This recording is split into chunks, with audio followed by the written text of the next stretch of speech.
Gani mtazamaji wa Mangu TV, kipindi hewani Jamii Mpya, na leo tutakwenda kuzungumzia mambo mbalimbali ambayo yanaendelea katika jamii, na mada ambayo iko mezani kwa siku ya leo ni tunaenda kuzungumzia swala zima la uongozi. Tutakwenda kutazama ngazi ya juu hadi ya chini ya uongozi, na mimi nitaanza kufahamisha ngazi moja moja ya uongozi. Nitaanza na vitu ambavyo vinaanzia chini kabisa katika ngazi ya chini hadi kwenda ngazi ya juu kabisa ya taifa. Tukianza na ngazi ya chini kabisa ambayo tunaanza na mwenyekiti wa kijiji. Mwenyekiti wa kijiji, akitoka mwenyekiti wa kijiji anafuata diwani. Diwani akitoka diwani sasa ambao ni kiongozi ambaye yuko juu ya mwenyekiti wa kijiji.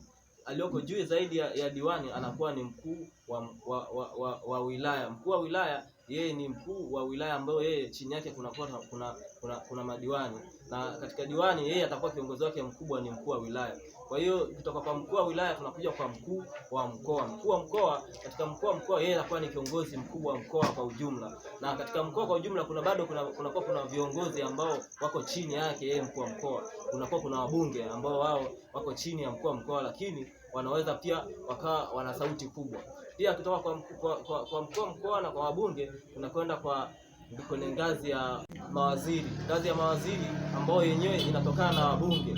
Ukiwa mbunge kuna uwezekano wa asilimia kubwa ukawa waziri, na kutoka katika ngazi ya waziri ambao katika mawaziri unaweza kumpata sasa pale spika wa bunge. Spika wa bunge ambaye anaongoza jopo zima la wabunge pamoja na mawaziri.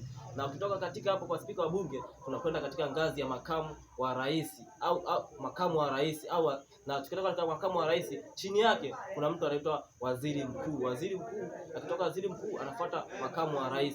Makamu wa rais akishatoka makamu wa rais ndio tunakuja sasa kwenye ngazi ya juu ambayo inaongoza nchi kwa ujumla, na viongozi ambao tumewataja hapo nyuma ambao wako chini yake. Huyo ni rais, ama ukitazama katika kwa rais pia ana uwezo wa kuongoza wale viongozi ambao nimewataja. Ukienda katika bunge kwa ujumla, kwenye bunge kuna wabunge, kuna baraza la mawaziri. Pale sasa unaweza ukakutana na viongozi mbalimbali ambao wao wana ngazi tofauti tofauti. Unaweza kukuta mtu mbunge lakini sio waziri, unaweza kukuta mbunge na pia ni waziri. Tuchukulie mfano mbunge wa upande wa wilaya Mkuranga huku mkoani Pwani amepewa nafasi ya bunge, afu pia akapewa nafasi ya kuwa waziri waziri wa ngazi ya miundombinu. Na ukitazama katika viongozi wengine ambao nawataja, natolea mfano viongozi ambao walikuwa wabunge na pia wakapata nafasi ya kuwa mawaziri.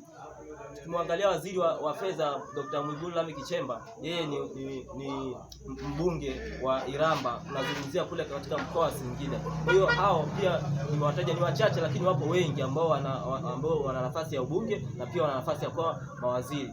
Hilo kwa siku ya leo tumezungumzia swala la uongozi ambao tumeanzia ngazi ya chini katika serikali ya kijiji, na pia tumeenda paka kwa upande wa ngazi ya kiongozi wa taifa ambao ni rais.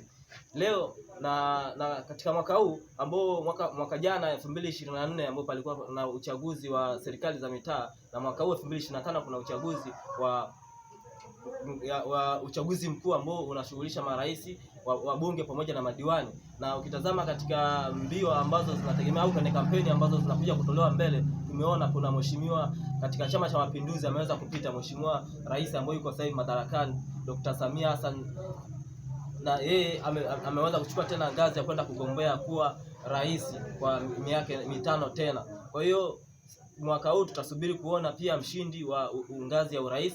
Mwaka jana tuliweza kuona kampeni ama uongozi na chaguzi zilizofanyika za serikali za mitaa. Tumeona viongozi mbalimbali, wengine walipunguzwa, wengine wameendelea, wengine waliangushwa, wakapita wengine. Kwa hiyo mimi ni Jazaka Rajabu. Usikose kufuatilia Mangu TV na kushare na kucomment. Kwa siku ya leo tutaishia hapo, tutakuja kuendelea wakati mwingine tena.